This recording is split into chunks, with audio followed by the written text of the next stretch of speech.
Hello everyone and welcome back to the video. In today's video, we're going to be talking about the highlight of Battle of BC5. This event was a super mega major for both Ultimate and Melee, so a lot went down. And I don't care about Sparta or Cody's wins. I don't care about the Donkey Kong that got second place in Ultimate, no. What I care about is regional conflict. And what I mean by that, of course, was the 10v10 NA versus the World Crew battle that Ultimate had. On Team NA, you had MKLeo as the captain, Spargo, Tweek, Light, Riddles, Big D, Ouch, Mudes, Onin, and Meister. And on Team World, you had Yoshidora as the captain with Aquila, Glutonny, Shuton, Ken, Mia, Tarek, Mr. R, Burps, and Neo. This is to date the most stacked crew battle we have ever seen in Smash Ultimate, and I honestly doubt that it'll be topped anytime soon. So this stage is set. 10 of the best players from across the globe and 10 of the best from North America. Who will come out on top? Let's find out. Okay, so we found out it was NA. Yeah! NA best region! Woo! But how do these things actually go down? Well, that's what we're going to be talking about in today's video. So the crew battle starts like any great crew battle does, in a ditto. The first two contestants to the stage are Tweek and Glutonny, set to battle it out in the Wario ditto. Now Glutonny's 2022 resume with Wario is pretty insane, with top 4s at Genesis 8, King of Fields 2, Smash Factor 9, Smash Con, VCA, UFA, and even a win at Pound. Now the resume for Tweek's Wario in 2022 is...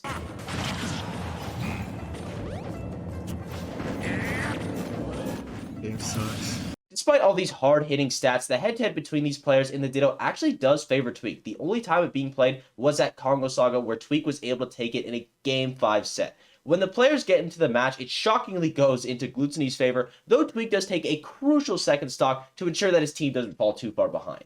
Now we get to the counterpicking part of the video, where things get a little bit more complicated, so stay with me here. When counterpicking in a crew battle, you have to think about not only who you're picking into, but also who's going to be sent into you. Versus Glutonny, NA's best head-to-heads are Riddles with a 3-1 record and Meister with a 6-3 record. NA sends in Riddles despite Meister having a better character matchup, though I don't think this was the wrong decision. Game & Watch is an incredibly strong character to have in the pocket versus Kazi and Terry, who are much easier to counterpick, so saving Meister for the long term is a great choice. Riddles ends up picking Terry and going 1-for-1 with Glutonny, quickly stifling NA's bleeding.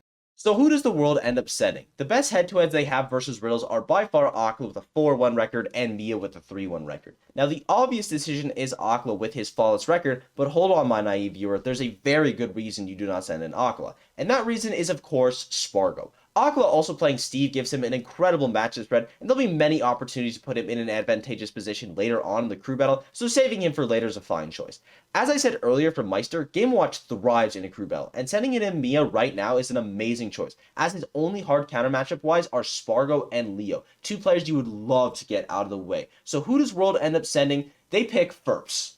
Now, I don't love this choice. The main reason being that sending in Kazuya against the best Kazuya in the world is fairly ill-advised, but also the fact that Ferps is such a scary player that I would love to have seen in the pocket for World. Regardless, Ferps gets sent in and does manage to take a stock, but in turn loses all 3 of his own, putting his team in a 1-stock deficit.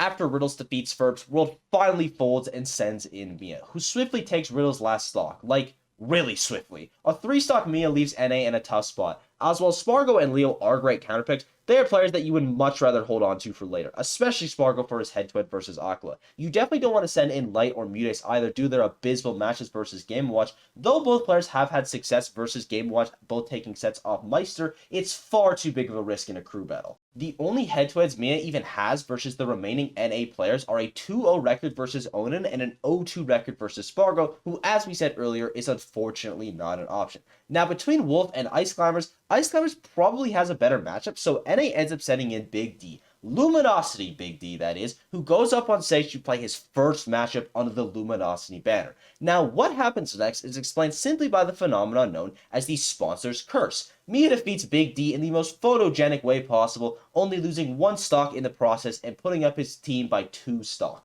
Now NA is really stumped, and it looks like they're going to have to send out one of their heavy hitters.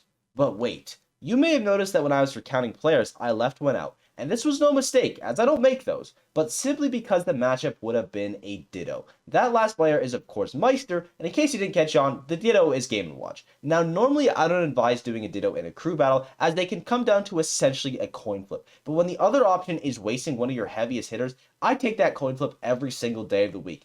Meister goes on stage to play in the second ditto of the crew battle and puts NA on his back, taking Mia's last 2 stocks while only losing 1 of his own. Mia has put the world in a great spot, as they not only have the stock lead but also the counterpick lead. The problem is the counterpick is versus a Game & Watch, which is easier said than done. The only head-to-heads that the world has versus Meister of the remaining players are both Shuton and Ken with 0-2 records. Now, on paper, your best matchups would be Shuton's Aegis, Tarek's Greninja, or Neo's Corrin. Considering that Shuton doesn't have a great record versus Meister, and Neo dropped a set to Mia the only time they played, I think your best choice is Tarek, and Team World clearly agrees with me as they send him in, and the results go as following. Oh no! Why is it always Greninja when something goes wrong in a crew battle? Moving right along, the world decides to send in Ken despite his poor record, the reasoning behind it being something probably along the lines of, he played Sonic, he'll be fine. And he was more than fine, taking Meister's last 2 stocks while only losing 1 of his own. The score is now 18-7 to the favor of NA, as well as NA having the counterpick advantage. NA quickly sends in Light, as that is literally his job in the crew battle. Fox is one of Sonic's worst matchups, and Light has a 6-0 record versus Sonic's, and the quicker you get Sonic out of a crew battle, the easier it becomes. Light is able to take Ken's last 2 stocks while only losing 1 of his own. Counterpicking Light is also not too bad, as they have both Aquila with a 3-1 record and Shuton with a 4-1 record. Now, I do have to note that every encounter between Light and Shuton was in the pre-quarantine era, so the data is pretty much null. Luckily, Shuton plays Aegis, which is a winning matchup versus Fox, so Team World just sends him out anyway. Shuton takes Light's last 2 stocks while only dropping 1, but Light's already done his job, so I wouldn't sweat it too much if you're an NA fan. What I would worry about is who you send in versus Shuton. He is locked into Aegis, which makes Ouch a great choice, as Wolf not only does well versus Aegis, but Ouch also has a 44-18 record versus Tickle, Canada's best Aegis. Also, the only time Ouch and Shuton have played in bracket, it went Ouch's way. The hometown hero gets sent in and stressfully takes Shuton's last 2 stocks, but not without dropping 2 of his own. Team World ends up sending in Neo, as Corrin not only does well versus Wolf, but also Neo is goated. Ouch clutches out a stock for the crowd, but ends up falling. NA immediately responds by sending in Leo due to his experience with Corrin, and he proves the mastery over his true main, bring the Corrin back, 2-stocking Neo. Team World is down to 3 players, and Team NA has managed to keep both Mutes and Spargo in the pocket for Aquila. Team World finally decides to send in the X Factor of the crew battle, Yoshidora. The reason he's the X Factor is because, well, do you know how to deal with that, Yoshi? Because I don't. But luckily for NA, Leo clearly does, as he takes 2 of Yoshidora's stocks. Even though NA has 3 players left, they only really have one choice, as potentially wasting a Spargo stock is unadvised, and Onan has an 0-3 record versus Aquila, and a rough 0-3 at that. The only real choice is to send in Mutes, and the synopsis of that match is, damn, that Yoshi is feral. With Team World down to 2 players, they finally bite the bullet and send in Aquila. Sending Aquila into Mutes isn't even an amazing matchup for him, as Mutes has a 2-1 record over him. Despite this, Aquila is able to clutch it out and take Mutes' last stock without dropping any of his. Both teams are down to 2 players, and NA sends in Spargo. Shocking, I know. What is shocking, though, is Aquila's success, as he's able to take 2 of Spargo's stocks, leaving Mr. R to take the remaining 4 stocks. Mr. R takes Spargo's last stock, only dropping 1 of his, and in any other context that's great, but in a crew battle, not so much. Onan steps up to the stage to play the most stressful game of any crew battle. It starts amazing for Onan, as he takes the first stock without even reaching 100%. Then Mr. R kicks it into overdrive, and makes me lose 10 years off my life. The last stock, last hit for this is so insane, I can't even put into words. I'm just gonna let you watch it. Oh! Oh! Oh! And he's playing well against the Mind Command. Mr. R! Drag down. Another. No way. Another. Oh! No jump! No jump! Oh!